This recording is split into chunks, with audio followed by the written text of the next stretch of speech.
On this video, I'm gonna talk about why the hood is dangerous and how the hood became the hood and why people become robbers, scammers, and do all the stuff that they do in the inner city. So, my name is Trey Little. I got over 1.5 million followers on TikTok, 120,000 on Instagram, and I've gained a worldwide audience talking about my journey of buying my childhood block in Detroit. I bought 5 pieces of property and I'm rehabbing it with the help of the community. So that's a little bit about myself. I got a TED Talk coming up, and I've been getting traction and support all over the world. So when you grow up in the inner city, you see a lot of stuff. I recently got a video that's going viral right now of me talking about where I'm standing in front of this bulletproof glass, and I'm talking about how it made us feel institutionalized, right? And this bulletproof glass behind every liquor store that we go to or gas station made us feel institutionalized. They installed it due to the past homicide, robbery, and crime rate. But as a kid, it psychologically makes you feel like you have a disconnection with the people investing in your community, and you get used to being behind a glass or walls or cages. And that's why we buying a block, so we can employ people in the neighborhood building businesses. They can work there, so they ain't gotta have a glass, so they can feel safe in their own community. So the video went viral first on TikTok, and it got picked up by a lot of media. I think specifically conservative media, but there was also people, even that grew up in the same type of neighborhoods that was disagreeing with me. So I really triggered a lot of people from every walk of life, from conservative, from liberal, right? Everybody got heated at me. And you had a small amount of people that agree with me, but people could not, look past where I had the ski mask on. So it's different reasons for that. Before I get into that, I'm gonna talk about the kids' perspective. So I speak in schools during the semester, right? The school semester. I speak to about maybe 500 students a week. I go to different schools all over Detroit, right? And I've been to all of them, almost all of them. And I've seen a lot of stuff. And what you see is when you go into these Detroit public schools, a lot of them are underfunded, right? So that means that the resources and everything that they have isn't as good as the schools you would see in the suburbs. I've been to suburban schools, right? iPads, the education is way different. The teachers might be paid. I think they pay more, right? Correct me if I'm wrong. But if they are paid more, then they have an incentive to work harder and be more engaged. So a lot of these inner city schools, they get these new teachers, and then they get sent to Detroit as like a training subject, right? It's not the teacher's fault, but it's like where they're typically placed.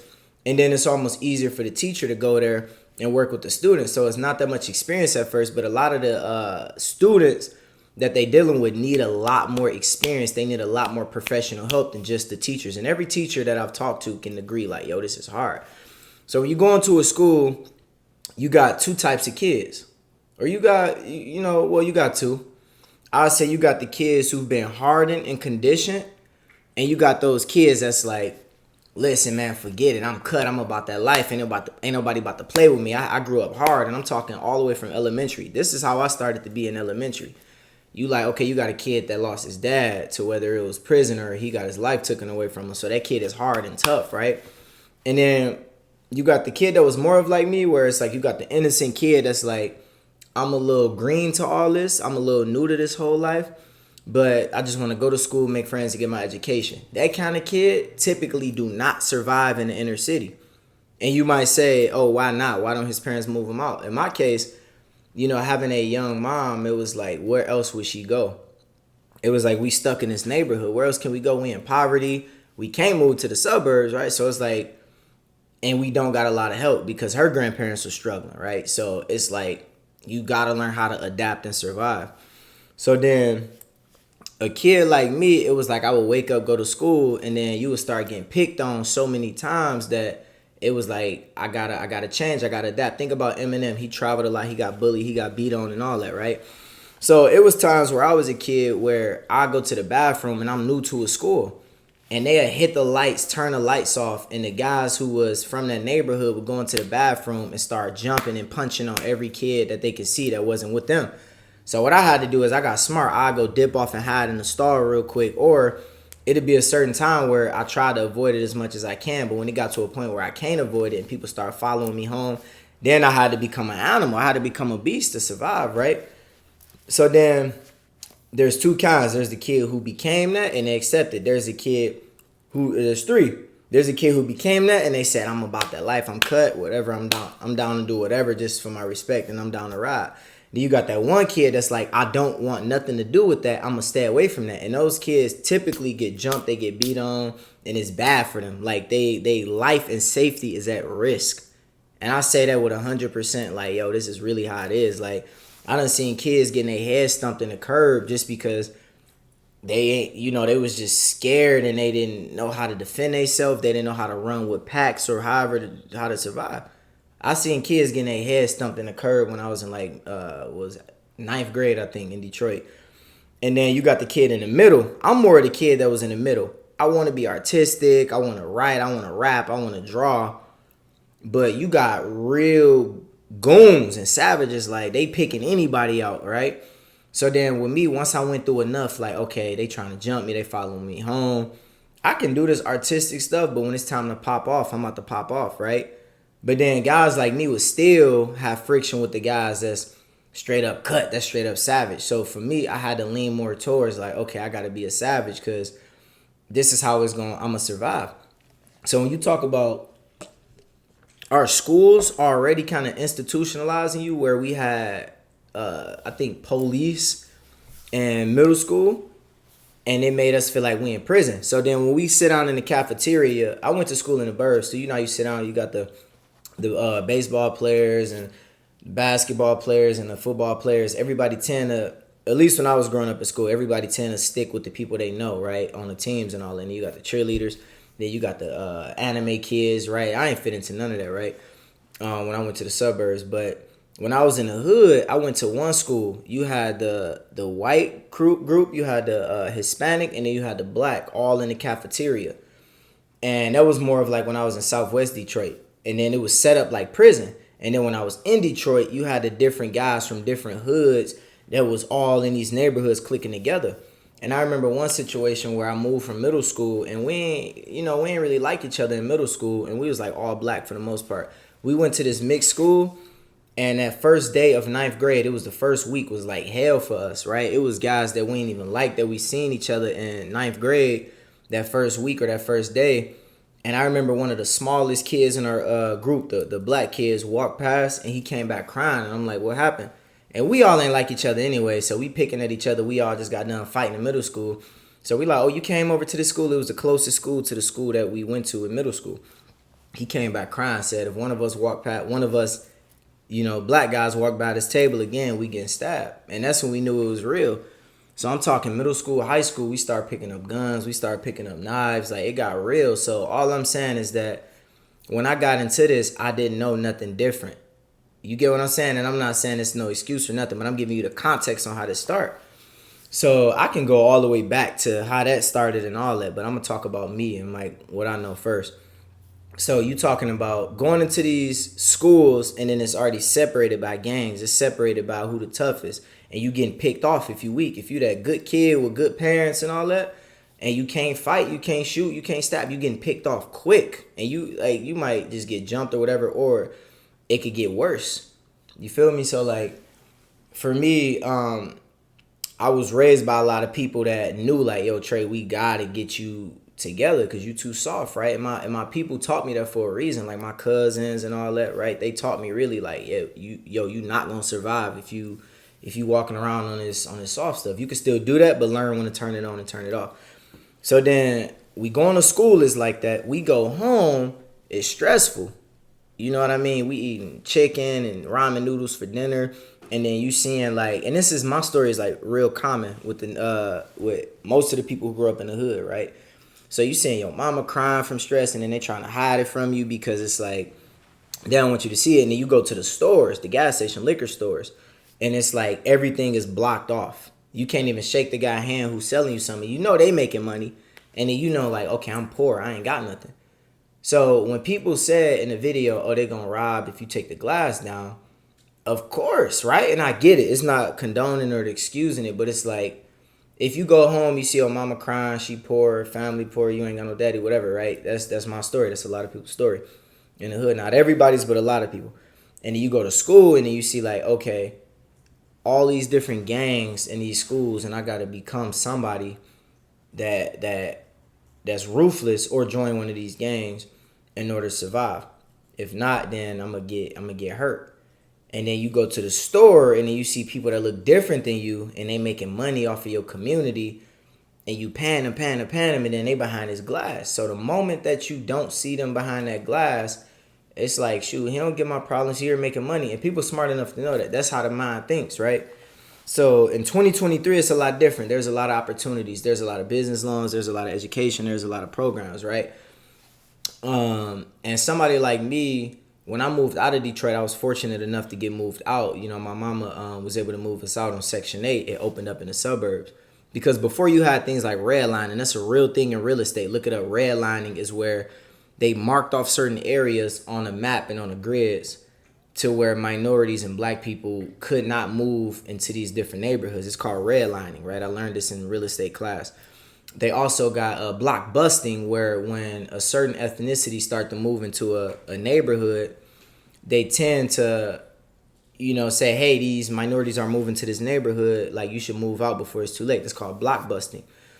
And then you got steering, where it's like, oh, I want to move to this neighborhood. Oh, did you hear about this ethnic group is in this neighborhood? Don't move there. So it's 3 different ways that, you know, minorities are discriminated against that impacts our societies and our communities. So the issue is that people assume that, okay, this is how black people are and minorities just are at birth, right? Which is, some people are ignorant enough to believe that. But the truth is that you can't change everybody and help everybody out, which I believe that I can't help everybody out. Everybody ain't gonna take my hand. Some people might hate me for what I'm doing, my own people, right? But at the same time, when you see that sometimes it starts so young and people don't have a choice so young, and then when they have an opportunity to get out, they so conditioned. It's like when people get out of jail, right? They don't know how to survive outside of that. So for me, my biggest goal is impacting the youth. My biggest goal is impacting the younger kids, because we all can agree, right? When you got a kid that's elementary, middle school, that's when the innocence is. You can't look at a kid that's like elementary, middle school and say, oh, this kid is this and that, or, you know, he's a predator or whatever, right?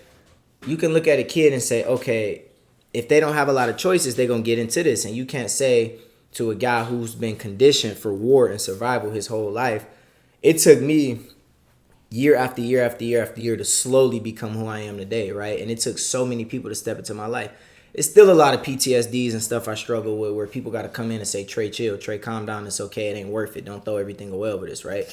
So it's still a lot of me where I've had to do things like fighting, meditation. I've had to do a lot of stuff to help retrain my brain to get out of that mindset of war and survival. Life is still war and survival. So I still got that, you know, in me, which is good, but learning how to control it is one of the biggest things.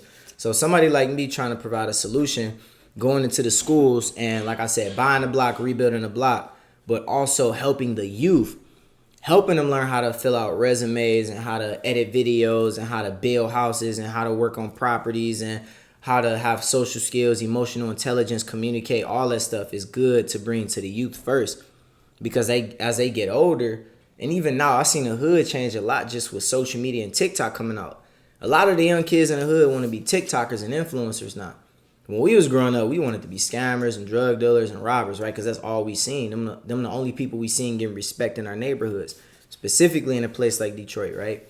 So I hear Philly might be the same way, and a lot of these other hoods, Chicago, right? So this is what we know.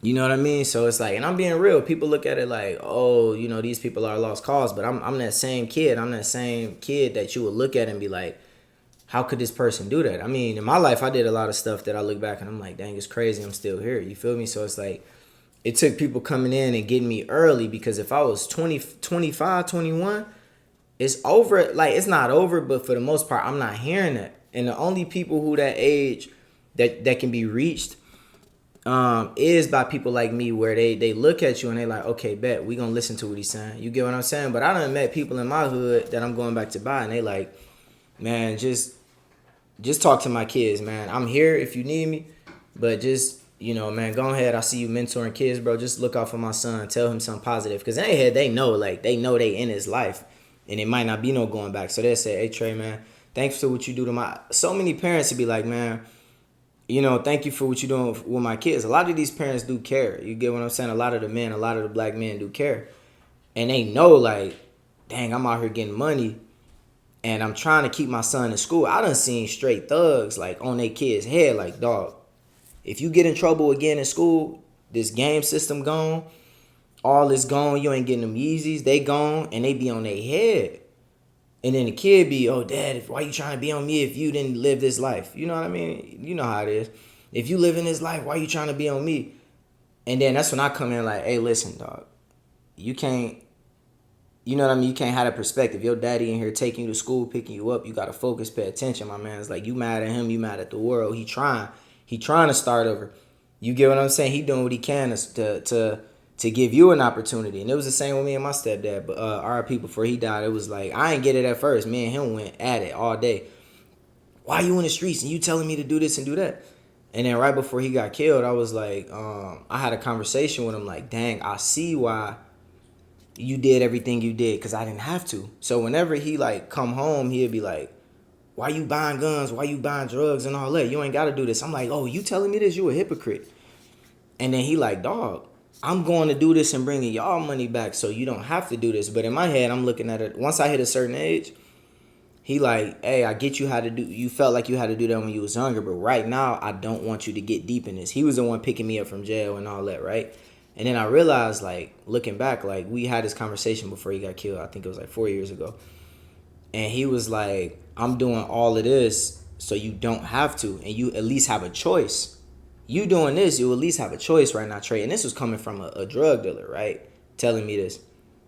Hey, don't get into this life. I can't stop you. If you get into it, I'm going to be there to help you fight your battles because I can't see you lose your life in this. And he told me that, like, okay, if you going to be in this, I'm going to be with you and besides you to make sure you don't make mistakes, right? And you don't end up losing your life. Because he knew either way I was going to do it or not, right? And he like, if you get into some trouble, somebody rob you, take something from you, I'm going to be there with you, right? You get what I'm saying? I'm going to show up with you to make sure don't happen to you afterwards, right? You know, if you get jumped, I'm going to be there with you to make sure you know, we confront the situation. So all I'm saying is, like, when I do what I do, I'm not going there saying I'm about to be ignorant and just go set up shop and just be dumb. Best believe we guns, security, everything. We still living by the same street code, but we doing it legally, right? So we still got guns, we still securing our stuff, still making money, still doing all that. But it's like a lot of the youth still deserve a chance. You know what I mean? And like, I don't think we should sit and say, let's just lock them up and throw away the key, because imagine if somebody would have did that with me. So I mean, that's really all I got right now. So